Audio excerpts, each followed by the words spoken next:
Raja Tentara Bayaran. Bab 243. Tentu saja, beberapa teman sekamar yang seharusnya berada di jalan yang sama melihat Chiyo Teichi, tetapi meskipun mereka bersembunyi di kejauhan, hanya Qian Guangliang, seorang pria buta, yang mendekati Shen Lian dengan senyuman kejam. Wah, bos, sebenarnya aku sudah menyadari dari awal bahwa cara Chiyo Sensei memandangmu salah. Sekarang sepertinya kamu sudah mengambil tindakan, kan? Mendekati Shen Lian, Qian Guangliang merendahkan suaranya dan bertanya pada Shen Lian. Mendengar kata-kata Qian Guangliang, Shen Lian hampir tertawa terbahak-bahak. Dia menoleh dan menatap Chiyo Sadashi tanpa ekspresi di belakangnya, lalu menjawabnya. Hei, tidak ada yang bisa kulakukan. Aku berasal dari negara kepulauan, jadi aku tidak bisa melakukan apapun dengan paksa.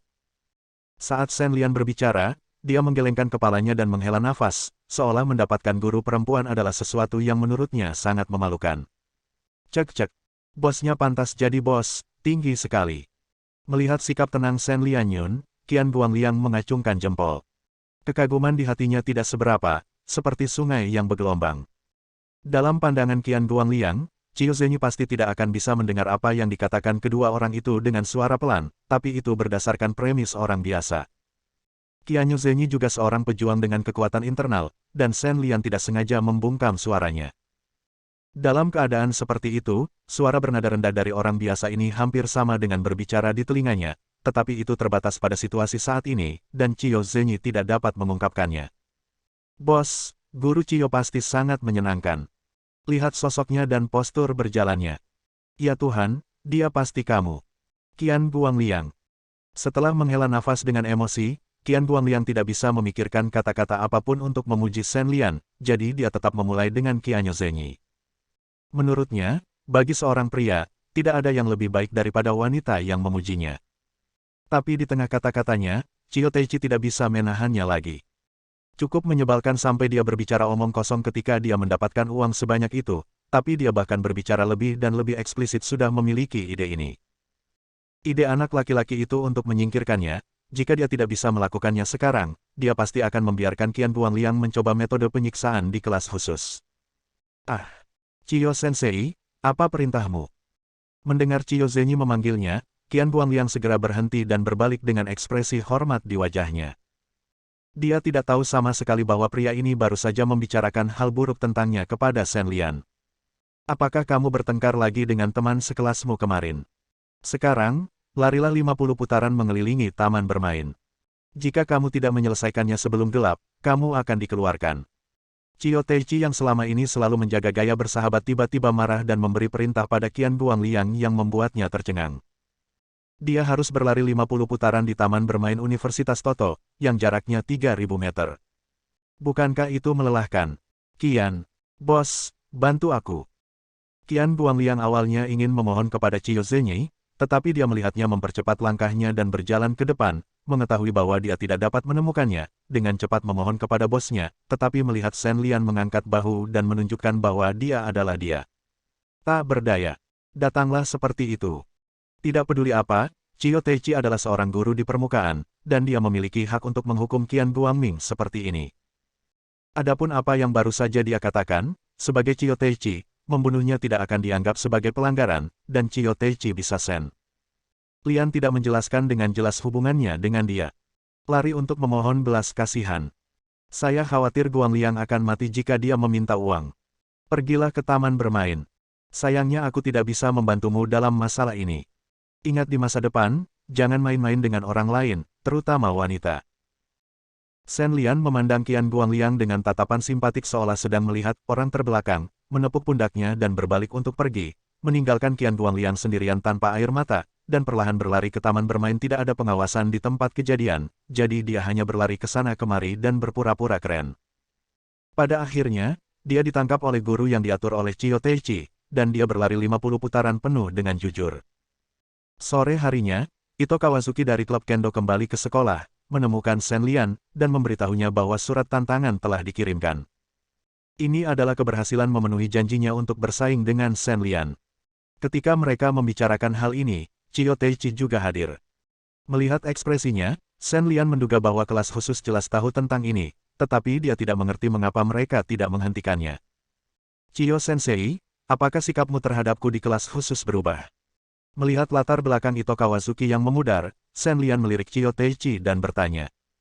Tidak ada komentar. Chiyo Teichi, yang tidak ingin berbicara dengan Shen Lian, mengucapkan 4 kata dingin, yang membuat Shen Lian merasa bosan untuk sementara waktu. Setelah tujuannya terungkap, perlakuannya memang berbeda. Jika sebelumnya Chiyo Teichi, dia tidak akan pernah melepaskan kesempatan untuk mengobrol dengannya untuk mendapatkan informasi, tapi sekarang dia jelas sudah kehilangan minat untuk bertengkar dengannya benar-benar berubah-ubah. Hei, kamu sangat tidak berperasaan. Jika kamu tidak ingin mengatakannya, jangan katakan itu. Ayo tidur. Sambil menggelengkan kepalanya, Shen Lian menggeliat, lalu mengatakan sesuatu sambil menyeringai, dan berjalan menuju asrama. Chiyoda Zenyi melihat penampilan nakal Shen Lian, tapi tidak ada yang bisa dia lakukan. Apa yang disebut perlindungan pribadi memang harus ada di setiap langkah. Untungnya, Chiyoda Zenyi telah membuat pengaturan sebelumnya.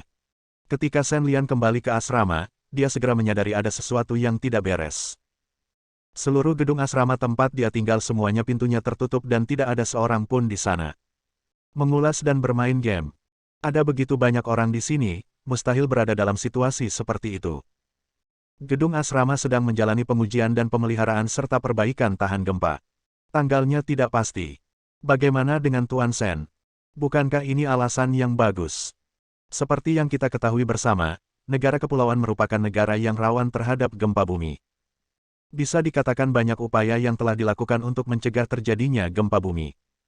Saat ini, alasan yang disampaikan oleh Chiyo Sadao sungguh meyakinkan.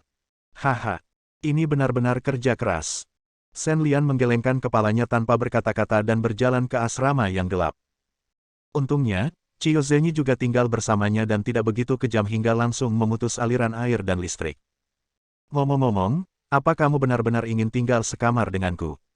Kembali ke asramanya, Shen Lian duduk di tempat tidur, melirik Chiyo Teichi yang mengikutinya, dan bertanya tanpa daya. Tentu saja. Chiyo Teichi menjawab dengan percaya diri. Oke, terserah kamu, tapi aku tidak punya kebiasaan menghindari orang. Kalau kamu mau nonton, tonton saja. Setelah memastikan bahwa Chiyo Teichi benar-benar tidak berniat pergi, Shen Lian berkata dengan sederhana. Setelah mengatakan itu, dia langsung melepas pakaiannya. Bab 244. Chiyo Zenyi masih ingin berbicara, tetapi dia melihat Shen Lian mulai melepas pakaiannya. Dia sangat ketakutan sehingga dia segera keluar dari asrama. Melihat Chiyoda Zenyi keluar, Shen Lian menunjukkan senyuman bangga masih seorang gadis, dan dia langsung bertindak serius. Setelah Shen Lian mandi, Chiyo Teichi muncul di kamar lagi. Faktanya, jika dia adalah orang biasa dan dilindungi seperti ini, dia akan benar-benar marah. Sisi tempat tidur adalah tempat yang membutuhkan kewaspadaan ekstrim. Bagaimana bisa ada ruang untuk orang seperti Chiyo Teichi yang condong ke arah kubu musuh? Untungnya, Shen Lian tidak memiliki kekhawatiran seperti itu. Dia sudah lama terbiasa bermeditasi daripada tidur. Tidak ada bedanya apakah dia sedang tidur atau tidak, dan dia masih bisa merasakan gerakan apapun di sekitarnya. Mengabaikan Chiyo Teichi yang sulit, Shen Lian memasuki kondisi meditasi sendiri, sementara Chiyo Teichi, yang bertanggung jawab atas tugas tersebut, duduk di kursi di tengah ruangan, memejamkan mata dan beristirahat, menunggu malam yang panjang. Melewati. Karena campur tangan Ito Kawazuki, deklarasi perang Shen Lian melawan keluarga Matsushima dengan cepat menyebar ke seluruh kalangan seni bela diri negara kepulauan yang mengetahui berita tersebut, kecuali mereka yang menyombongkan diri dan ingin melihat keluarga Matsushima mempermalukan diri mereka sendiri. Terasa di hati mereka. Mereka semua memiliki tingkat permusuhan tertentu terhadap Shen Lian. Orang asing datang ke negaranya sendiri untuk mencari seseorang untuk bersaing dengan orang lain. Siapapun yang mendengar hal semacam ini akan merasa tidak nyaman. Justru karena pengaruh emosi para pejuang negara kepulauan itu lebih memperhatikan kompetisi ini. Bisakah Hideo Matsushima mengalahkan prajurit Tiongkok bernama Shen Lian? Saya melihat Xuan, dikatakan bahwa dia adalah seorang pejuang di tahap akhir pelatihan kekuatan internal. Jika kita kalah, bukankah komunitas seni bela diri di negara pulau kita akan kehilangan muka? Hei, kuharap keajaiban akan terjadi. Percakapan serupa muncul di mulut para pejuang dari seluruh negara pulau. Semua orang dengan cemas menantikan fakta bahwa Shen Lian, orang asing, dapat dikalahkan oleh Hideo Matsushima dunia seni di negara kepulauan. Jarang sekali eksekutif senior sejati duduk di meja yang sama. Hiruben Ito, suratnya dari keluarga Ito, dan penerimanya juga keluarga yang berlatih kendo. Sebagai kepala keluarga kendo, kamu bisa mengambil keputusan sendiri. Kenapa harus melalui kami? Seorang lelaki tua pendek berjanggut abu-abu berkata dengan suara serak. Ini juga merupakan suara pertama yang terdengar dari meja konferensi ini setelah lama terdiam. Jika ada orang yang benar-benar paham dengan ilmu bela diri negara pulau, pasti bisa langsung mengenalinya. Orang tua pendek yang berbicara itu tidak lain adalah pemimpin ninjutsu seni bela diri negara pulau saat ini, Iga Yingji. Saya merasa malu untuk mengatakan bahwa cucu kecil saya kalah dari orang lain. Saya tidak punya pilihan selain setuju untuk mengirimkan surat tersebut, mengatakan bahwa ini adalah masalah ilmu pedang, tetapi masalah ini menyangkut seluruh dunia seni bela diri. Tentu saja, kami tidak dapat bertindak sewenang-wenang. Mengenakan kostum tradisional negara pulau dan berkacamata, Ito Hirobumi membungkuk sedikit dan berkata dengan sangat rendah hati, pada kenyataannya, sebagai kepala keluarga kendo utama negara pulau, Ito Hirobumi dan Iga Yingji memiliki status yang sama, tapi mereka tidak sama. Dalam hal menghormati yang kuat, sikapnya terhadap Iga Yingji tetap hormat. Hei! Dibandingkan dengan guru Tao He Chun saat itu, menurutku Shen Lian ini bukan masalah besar, dan menghancurkan langit bukanlah masalah melatih ki dan berubah menjadi dewa. Iga Yingji menghela nafas dan berkata, jelas memikirkan masa lalu yang tidak menyenangkan. Dalam 20 tahun terakhir, komunitas seni bela diri di negara kepulauan itu telah bekerja keras untuk membina generasi berikutnya, berharap untuk menghapus rasa malu. Sekarang rasa malu belum terhapuskan, sebagai hasilnya, Shen Lian yang lain telah datang ke sana komunitas seni bela diri Tiongkok. Bagaimana tidak mengecewakan? Iga Senior, saya telah membuat beberapa pengaturan yang diperlukan untuk masalah ini, dan saya pasti bisa mengajari anak ini yang tidak mengetahui ketinggian dunia bagaimana cara datang dan pergi. Jenderal Miyamoto di samping mendengar kata-kata Iga Yingji dan diam-diam mengepalkan tinjunya dan berkata, keluarga Miyamoto selalu mengendalikan organisasi seni bela diri resmi di negara kepulauan tersebut. 20 tahun yang lalu, ketika pendeta Tao Surugi datang ke negara pulau, merekalah yang mencarinya kesedihan keluarga lagi, bagaimana mungkin Jenderal Miyamoto tetap acuh tak acuh. Oh, apakah kamu sudah kembali? Jenderal, di mana ayahmu?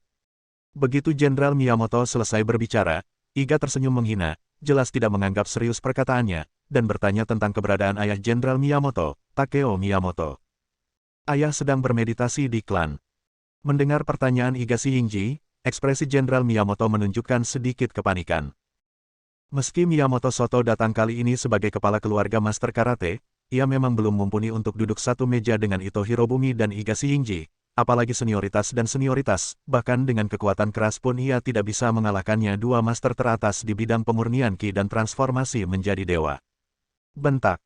Ketika Iga Yingji menyebutkan hal ini, dia menamparkan meja dengan keras tanpa peringatan apapun, yang membuat Miyamoto takut sampai dia hampir melompat. Jing Xiu. Menurutku kamu sedang menunggu untuk mati, Pak Tua, kamu masih tidak berguna setelah beberapa dekade. Hah? Ito, kamu bisa menangani masalah ini. Iga Yingji mengumpat dengan keras, lalu berdiri dan meninggalkan ruang konferensi, meninggalkan Jenderal Miyamoto dengan ekspresi malu di wajahnya, tidak tahu harus berkata apa. Souto, kamu benar membantu keluarga Matsushima mengatasi situasi ini. Setidaknya bisa menjaga stabilitas seni bela diri dan dunia sekuler. Jika ada masalah di masa depan, beritahu mereka secara langsung. Keluarga itu tidak akan melakukannya menghindari tanggung jawab mereka. Melihat Iga Yingji pergi, Ito Hirobumi membantu matanya, ekspresinya acuh tak acuh seperti biasanya. Ini bukan hari pertama Ito Hirobumi bersentuhan dengan amarah teman lama dan saingan lama ini, dan dia sudah lama terbiasa dengan hal itu. Adapun suasana hati Jenderal Miyamoto, dia tidak peduli. Anak ini tidak memenuhi syarat untuk duduk di sini, dan tentu saja tidak memenuhi syarat untuk membenci Iga Yingji. Setelah mengatakan ini, Ito Hirobumi berdiri dari kursi. Dimengerti. Aku pasti akan mengakhiri kejadian ini dengan bahagia. Sebelum Jenderal Miyamoto menyelesaikan kata-katanya, meja konferensi di noda runtuh, menyebabkan Jenderal Miyamoto memandangnya ke samping dan diam-diam mengaguminya di dalam hatinya. Ternyata saat Iga Yingji mengambil gambar itu, mejanya sudah tidak bagus lagi. Alasan mengapa meja itu bisa tetap seperti semula sepenuhnya karena dukungan Ito Hirobumi. Kini setelah dia berdiri, meja itu runtuh secara alami. Masato Miyamoto juga merupakan ahli dalam bidang pemurnian energi dan transformasi menjadi dewa, namun tindakan Iga Yingji dan Ito Hirobumi ini gagal menyadarkannya sama sekali. Hal ini menunjukkan bahwa kekuatan Masato Miyamoto dan keduanya betapa besarnya kesenjangan. Kali ini, percakapan yang tampaknya tidak menyenangkan berakhir, dan Miyamoto Masato tidak hanya dimarahi tetapi tidak mendapat apa-apa.